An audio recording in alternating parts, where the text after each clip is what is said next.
नमस्कार, मैं हूं आपके साथ अविनाश कर और आप देख रहे हैं IBC 24। क्या बाहर से आकर पड़ोस में बस गए लोगों की दहशत ऐसी हो सकती है कि पहले से रह रहे लोग अपने मकान बेचने को आमदा हो जाएं? क्या कोई बाहरी कम्युनिटी स्थानीय लोगों को इतना परेशान कर सकती है कि उन्हें तंग आकर अपना इलाका ही छोड़ना आसान लगने लगे? क्या लोगों की मुसीबत सुलझाने के लिए, उनका पलायन रोकने के लिए कानून व्यवस्था को काम नहीं करना चाहिए? ये तमाम सवाल आज हम इसीलिए पूछ रहे हैं क्योंकि मध्य प्रदेश के जबलपुर में एक पूरी की पूरी बस्ती पलायन के कगार पर है। केंद्र सरकार ने आदेश भी दिया है कि सभी राज्यों और केंद्र शासित प्रदेशों को अवैध रूप से रह रहे लोगों की पहचान करनी चाहिए, उनके दस्तावेजों को जांचना चाहिए और अवैध नागरिक या घुसपैठिए पाए जाने पर उनके खिलाफ कार्रवाई करनी चाहिए। MP में CM डॉक्टर मोहन यादव ने भी पुलिस को पूरे MP में इसी तरह की कार्रवाई के सख्त निर्देश दिए हैं, लेकिन जबलपुर की शिवराज बस्ती और लालपुर नई बस्ती के लोग बाहर से आए लोगों से परेशान हैं। जबलपुर की इस बस्ती से हमारे संवाददाता विजेंद्र पांडे की एक ग्राउंड रिपोर्ट आप देखें।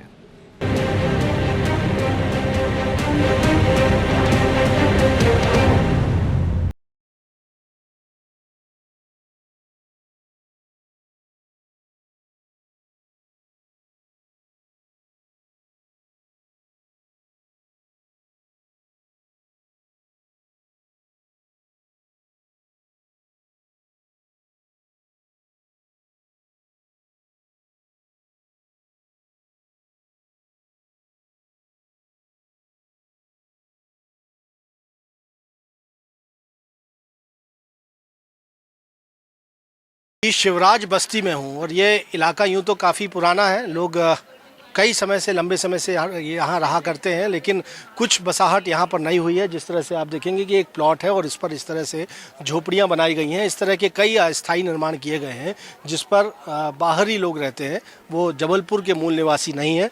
लेकिन ऐसा लोग कहते हैं कि इनकी वजह से लोगों को परेशानी का सामना करना पड़ा है। ऐसी शिकायतें हम तक पहुंच रही थी, तो इसकी ग्राउंड रियलिटी चेक करने के लिए इस वक्त मैं शिवराज बस्ती में पहुंचा हूं। एक सड़क आप देख रहे हैं और जब इस बस्ती में मैंने प्रवेश किया, दाखिला दिया, तो मुझे ऐसा लगा कि यहाँ कुछ तो गड़बड़ है। जैसे कई मकान यहाँ पर दिखाई दे रहे हैं जहाँ पर मकान बेचने के पोस्टर्स यहाँ लगे हुए हैं, नाम लिखा हुआ है और कॉलोनी का नाम लिखा हुआ है। आपने वो देखा। दूसरा ये शिवराज बस्ती का एक और मैं दिखाता हूँ। यह मकान बेचना है, यहाँ पर भी ऐसा ही पोस्टर लगा हुआ है।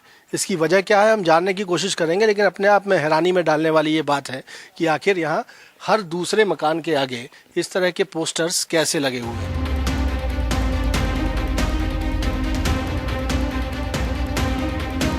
आप देखिए, ये एक और यहाँ पोस्टर आपको एक मकान पर नज़र आएगा। ये मकान बेचना है, मोबाइल नंबर लिखा हुआ है, गोरेलाल बर्मन जो है वो नाम लिखा हुआ है। आगे भी मैं देख पा रहा हूँ कि ये मकान बेचना है। यहाँ पर एक और इसी तरह का पोस्टर चस्पा किया गया है और सागर लोधी लालपुर नई बस्ती का पता बताया जा रहा है। यहाँ पे भी आप देखेंगे कि यहाँ पर भी क्या लिखा हुआ है। ये मकान है और इसके आगे एक पोस्टर लगा हुआ है। ये मकान बेचना है, मोबाइल नंबर है, नाम लिखा हुआ है नरपत सिंह ठाकुर और लालपुर नई बस्ती का पता है। तो आखिर इस बस्ती में जो कि पुरानी बताई जाती है, यहाँ आखिर सभी लोग मकान क्यों बेचना चाहते हैं या हर दूसरा व्यक्ति मकान क्यों बेचना चाहता है? अपने आप में ये सोचने वाली बात है। और लोगों से पूछता हूँ, आपका घर है यहाँ कहीं? जी घर है मेरा। क्या नाम है आपका? नरपत सिंह ठाकुर। तो नरपत सिंह ठाकुर, तो ये जो बोर्ड लगा हुआ है और एक पोस्टर लगा हुआ है आपका ही है? जी मेरा। तो मकान क्यों बेचना चाहते हैं? हम देख रहे हैं कि कई लोगों ने पोस्टर लगा रखे। सर जी, यहाँ पे ना कोई मेहमान आ पाते हैं, ना लड़के बच्चे पढ़ पाते हैं, ना निकल पाते हैं भाई बहनियाँ। बहुत ज़्यादा मतलब नाजायज तरीके से भी लोग रोड में बैठे हैं, कपड़े डालते हैं, बेपर्दा नहाते हैं। कौन है वो पता नहीं साहब कौन है, बाहर के लोग हैं, मुसलमान है, क्या है, क्या कहाँ के हैं पता नहीं साहब जी, है ना। बताते मुसलमान है वो लोग, कौन है कि क्रिश्चियन है, मुसलमान क्या है। अब कभी अपन प्रसाद दे उनको कुछ करो दी तो वो नहीं खाएंगे अपना छिपा, है ना। और वो लोग मतलब बहुत गंदे तरीके से रहते हैं, बहुत भयंकर शरीर, और मतलब डरते हैं उनसे लोग, बच्चे बाहर ही निकलते, है ना। कुत्ते उनके पास 10-20 कुत्ते बैठे रहते हैं आजू बाजू में, मांस मटन खाते हैं, खिलाते हैं उनको, है ना। तो बहुत ज्यादा मतलब रिस्क वाला काम है यार। ऐसा क्या हो गया कि आप लोग मकान छोड़ के यहाँ पर जाने की बात कर रहे हैं? रहने के मतलब यहाँ पर कोई सवाल नहीं होता ना, कोई सपोर्ट नहीं है, कोई नहीं है, उनका डर है बहुत बड़ा। अभी लोग कम सामने नहीं आना चाहते कोई ना, बहुत लोग, सब लोग चाहते भागे यहाँ से, उनको भगाएं, लेकिन सामने आने में डरते हैं लोग। तो मकान बेचने तैयार हैं आप? वैसे तैयार था मकान, कहीं जाके रहेंगे, यहाँ क्या रहेंगे, बोले ये इज्जत वाले लोग हैं। तो प्रशासन के पास, पुलिस के पास तो जा सकते हैं। कोई बात नहीं सुनने वाले तैयार नहीं साहब जी। कई बार वो अपने दिए हैं लाके, तो वो दम देते, गाली बकते आगे और यहाँ पे कि कौन दम दिया, कौन जाके कमेंट किया, दम देते आगे वो लोग। मारेंगे कल कौन खड़ा होगा बताएगा हम लोग को। ये मकान बेचना है, आपने भी पोस्टर ये लगा रखा है, क्यों लगा रखा है? भैया असल में बात ये है कि हम लोगों को ये माहौल सूटेबल नहीं है। कब से रह रहे हैं यहाँ पे? मैं विद्यार्थ यहाँ पे 2 वर्षों से रह रहा हूँ। योग्य नहीं है रहने योग्य। क्यों नहीं है योग्य? ये बाहर के लोग आके रह रहे हैं और बहुत गंदे तरीके से यहाँ बर्ताव करते हैं, रोड में नहाते हैं, रोड में गंदा पानी बहाते हैं, हम लोगों का आना जाना रहता है। और साथ में ये हमारे बच्चे भी हैं, उन लोग पढ़ते हैं, तो सुबह शाम इतना हल्ला रहता है कि ये कान अपने को बंद करना पड़ता है। तो ऐसे पुलिस के पास, प्रशासन के पास तो जा सकते हैं ना। लेकिन हम एक बार कंप्लेंट कर चुके हैं, तो उन लोगों को पुलिस वाले ने बुलाए होंगे थाने में कुछ समय बिठाए, उसके बाद उन लोगों को छोड़ दिए होंगे। तो फिर इन लोग यहाँ मोहल्ले में आके बहुत गंदी गंदी गाली बके रहे। उस गंदी गाली के कारण हमको ये सब करना पड़ रहा है। क्योंकि मैं देख रहा हूँ आप भावुक हो रहे हैं। नहीं, भावुक नहीं है, मतलब ये कंडीशन है कि आप अपनी चाय कौन छोड़ना चाहेगा, आप अपने आप से समझ सकते हैं। और अपन जो कर रहे हैं तो बच्चों के लिए कर रहे हैं, उनका उज्जवल भविष्य के लिए कर रहे हैं। जब बच्चे ही नहीं पढ़ पाएंगे तो अपन ऐसी जगह क्यों रहेंगे। उन लोगों को अपन कई बार बोल चुके कि भैया शोर ना करो, लेकिन उन लोग थोड़ी देर के लिए शांत हो जाएंगे, फिर वही माहौल मचा लेंगे। यहाँ से आने में बहुत तकलीफ होती है। ये सारी बिल्डिंगों में उन लोग किराए से रहते हैं यहाँ पे, और उनके वजह से कुत्ते भी बहुत हैं और पता नहीं क्या खाते हैं। जब उनका बनाना होता है तो बहुत बुरा बास भी करता है, और हम लोगों को ये सब चीज़ें पसंद नहीं है। सरकार से क्या मांग कर रहे हैं? हम ये मांग कर रहे हैं कि या तो यहाँ की सफाई करवाएं और इनको यहाँ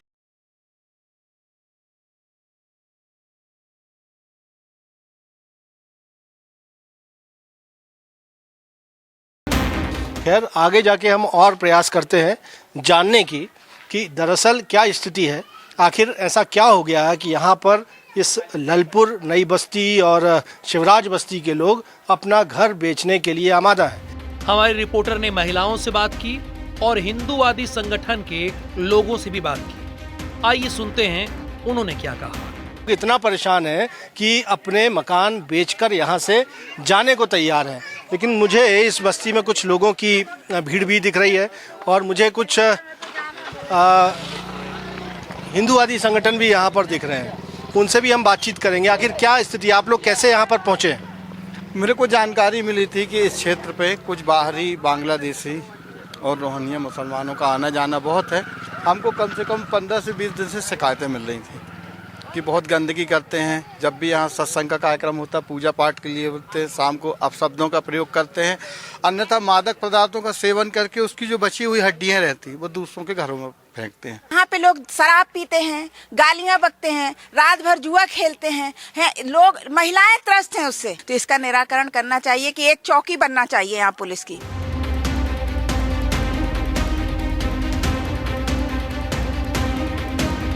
तो चलिए आगे चलते हैं और मंदिर में जाकर कुछ महिलाओं से जानने की कोशिश करते हैं कि वो क्या कहती हैं। और यहाँ पर एक मैं देख पा रहा हूँ कि एक बैनर भी लगा हुआ है, विश्व हिंदू परिषद बजरंग दल। हनुमान चालीसा का पाठ करते हैं आप लोग यहाँ? जी हाँ। क्या स्थिति है कि बहुत से लोगों ने घर के सामने मकान बेचना है कि पोस्टर लगा दिए? बस इन्हीं लोगों से परेशान होके यहाँ जो इतना अभद्रता होती है मीट मटन का, यानी कि जो यहाँ हो रहा है, और ये शराब वगैरह, दारू वगैरह, गाली गलौज होती है, इसी कारण से त्रस्त होके यहाँ के लोग मकान बेचकर जाना चाहते हैं। तो ये कौन लोग हैं, कितने लोग हैं, कब से यहाँ पर रह रहे हैं और इतनी क्या वो हावी हो गए कि आपको मकान छोड़ने की बात है? अब यहाँ जो लोग रह रहे हैं, जो यहाँ से मकान बेचना चाहते हैं, वो इस तरह की अभद्रता नहीं बर्दाश्त कर सकते हैं, तो यहाँ के लोगों से त्रस्त होके ही वो लोग जाना चाह रहे हैं। बस्ती की क्या स्थिति, कौन लोग आ गए हैं और क्यों मकान बेचना चाह रहे हैं? बाहरी लोग आके बसे हैं, गंदगी मचाते हैं पूरे में, और मीट मटन खाते हैं, और रास्ते में सब कपड़े उतार के बैठती महिलाएं हैं, बस पेटीकोट पहन के। इतना बुरा लगता देखने में कि कुछ पूछो ही मत आप। बच्चों के हम लोग शरीफ लोग रह नहीं पा रहे हैं, वो भी बाहर फेंक देते हैं, और जो खाते हैं गंदगी वो भी गेट के सामने ही फेंकते हैं। इसकी वजह से अपन लोग सोचते हैं कि यहाँ से निकले, यहाँ बहुत ज़्यादा बदबू और गंदगी और जितना सब कुछ है वो किया जाता है। तो कब से आप रह रहे हैं और ये लोग बाहरी लोग बता रहे हैं कब से आ गए? मैं तो 3 साल से रह रही हूँ यहाँ, बट जब से आई हूँ, जब से मैं बेचने कर रही हूँ, यहाँ मकान भी बेचना चाहती हूँ। 10 लाख रुपए लगाने के बाद मेरा 2 लाख में भी मुश्किल से मकान नहीं जा रहा। इस तरह से लोग इतने परेशान हैं इस बस्ती में कि वो मकान बेचकर जाने के लिए तैयार हैं, लेकिन ये न्यूसेंस जो है वो बर्दाश्त करने की अब उनकी क्षमता नहीं है। लेकिन चूंकि इस तरह की शिकायत स्थानीय लोग करते आए हैं, यही वजह है कि बजरंग दल के पदाधिकारी भी यहाँ पर पहुँचे हैं। जो स्थिति आपने देखी है, क्या आप लोग इस पे कदम उठाने जा रहे हैं? बिल्कुल, हमारी तो शासन प्रशासन से मांग है कि इस पे जल्द से जल्द कार्रवाई की जाए। अब आज ये हो गया, इसके बाद कुछ समय देखते हैं, फिर थाने में ज्ञापन देंगे और अगर कुछ नहीं होता तो हम संगठन स्वयं आगे आके अब इसकी सफाई करेंगे। देखिए, ये वो लोग हैं जो शिवराज बस्ती के नज़ारे हमने आपको दिखाए और लोगों की शिकायत स्थानीय स्तर पर रही है। यही वजह है कि बजरंग दल के पदाधिकारी भी यहाँ पर पहुँचे हैं। वो प्रशासन से मांग कर रहे हैं कि यहाँ जो लोग रह रहे हैं उनकी जांच होनी चाहिए। आखिर ये कौन लोग हैं, कहाँ से आए हैं, क्या उनके पास वैलिड डॉक्यूमेंट्स हैं, और अगर नहीं है तो कार्रवाई क्यों नहीं हो रही। लोगों से भी हम यहाँ बात करने की कोशिश करेंगे, देखेंगे कि जो अवैध बसाहट होने का जो आरोप लगाया जा रहा है आखिर कौन लोग हैं और वो क्या कहते हैं। IBC 24 ने बाहर से आए उन लोगों से भी बात की जिन पर यहाँ लोगों को परेशान करने के आरोप लग रहे हैं। इनमें से ज्यादातर लोग अपना आधार कार्ड तक नहीं दिखा पाए। देखेंगे कि अस्थायी निर्माण जो है वो किए गए हैं। कई जगह तो छोटी छोटी झोपड़ियां बनाकर लोग यहाँ पर रह रहे हैं और ऐसे ही एक अस्थायी मकान में मैं इस वक्त भीतर जाने की कोशिश कर रहा हूँ। आप देखेंगे कि एक शख्स है यहाँ पर, छोटी सी बेटी आपकी, ये किसकी बेटी है? ये लड़का है, मेरी वाली। ये लड़का है आपका। आपका नाम क्या है? पूरा नाम समीर है। समीर, कहाँ के रहने वाले हैं? महाराष्ट्र के। यहाँ जबलपुर में कैसे आ गए? यहाँ से काम धंधा करने के पानी बाटल बिनते हैं, इसके कारण आ गए। कितने लोग हो आप लोग यहाँ पर? यहाँ से कम 20 लोग हैं। तो ये आप लोग कब्जा करके रह रहे हो यहाँ पर? अवैध बहुत से लोग हमने देखा टपरियाँ बना के रह रहे हैं। नहीं, कब्जा कब नहीं कर रहे हैं, खाली ऐसे किराए से रह रहे बस। आधार कार्ड है आपका? हाँ है, आधार कार्ड है। दिखा सकते हैं मुझे? घर में है। घर कहाँ पर है आपका? वो साइड रहते हैं, नीचे साइड। रिश्तेदार है, इसके कारण आ गए पिक्चर देखने। हमने बहुत से लोगों से बात की, वो ऐसा कह रहे हैं कि हम रिश्तेदार के यहाँ पे आ गए, आधार कार्ड वो दिखा नहीं पा रहे हैं। तो यहाँ पे जो लोग शिवराज बस्ती के हैं वो कह रहे हैं कि आप लोग बहुत परेशान करते हैं। नहीं। लोगों के घरों में जो है मांस भी फेंक दिया जाता है, चिकन के टुकड़े फेंक दिए जाते हैं, लोग परेशान हो रहे हैं और यहाँ से जाने की, मकान बेचकर जाने की बात कह रहे हैं। नहीं, मकान हमारा नहीं है, खाली किराए से रह रहे हम बस। आप लोगों पे आरोप है लोगों का कि आप लोग परेशान कर रहे हैं, न्यूसेंस क्रिएट कर रहे हैं, अराजकता फैला रहे हैं। एक बात बोले, हम किसी को परेशान नहीं करते, अपना काम धन से आए, खाए पिए सो गए, हम किसी से भेजबाजी नहीं करते। तो ये देखिए, ऐसे बहुत से लोग हैं। समीर अपना नाम बता रहे हैं, लेकिन फिलहाल आधार कार्ड नहीं दिखा पा रहे हैं। लेकिन यहाँ स्थानीय लोगों का कहना है कि ये जो लोग यहाँ पर रह रहे हैं उनकी नागरिकता पर स्थानीय लोगों को संशय है। उनका आरोप है कि इनकी वजह से एक न्यूसेंस क्रिएट किया जा रहा है, यहाँ पर अराजकता फैलाई जा रही है, जिससे लोग मजबूर हो रहे हैं कि वो इस इलाके को छोड़ ही दें मकान बेच के। हालांकि इस बात पे कितनी सत्यता है ये जांच के बाद ही पता चलेगा।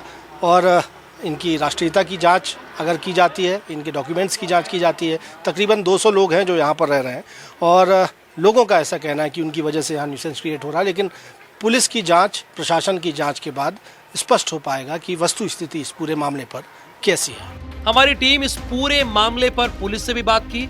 सुनिए पुलिस का क्या कहना है इस पर। किसी भी थाना क्षेत्र में कुछ इस तरह की जब भी शिकायत मिलती है तो इसमें तत्काल हमारा जो सूचना संकलन में जो लगे लोग हैं उनके द्वारा दी गई सूचनाओं की तस्दीक कर तत्काल मौके पर जाकर लोगों की पहचान स्थापित की जाती है। उसमें पहचान के रूप में उनकी आधार कार्ड, वोटर आईडी कार्ड, अन्य दस्तावेजों का परीक्षण किया जाता है और जब देखा जाता है कि दस्तावेज जो है वो वैध नहीं है, जाली है, तो उसमें कार्रवाई भी की जाती है। अगर इस तरह की शिकायत आई है तो निश्चित रूप से उसका परीक्षण कराया जाएगा और उसमें अगर किसी तरह की कोई अवैधानिक गतिविधि या कोई फर्जी दस्तावेज पाया गया तो उसमें वैधानिक कार्रवाई सुनिश्चित की जाएगी। तो पुलिस और प्रशासन के अधिकारी ये कहते हैं कि ये मामला उनकी संज्ञान में आते ही वो मामले की जांच करेंगे, डॉक्यूमेंट्स की जांच की जाएगी और इस तरह की कार्रवाइयाँ जबलपुर ज़िले में पहले भी की जाती रही हैं, जहां अवैध बसाहट पर उनके डॉक्यूमेंट्स चेक करके कार्रवाई की गई है। लेकिन इस मामले पर किस तरह जाँच होगी ये देखना दिलचस्प होगा। कैमरामैन अखिलेश दुबे के साथ विजेंद्र पांडे, IBC 24 जबलपुर।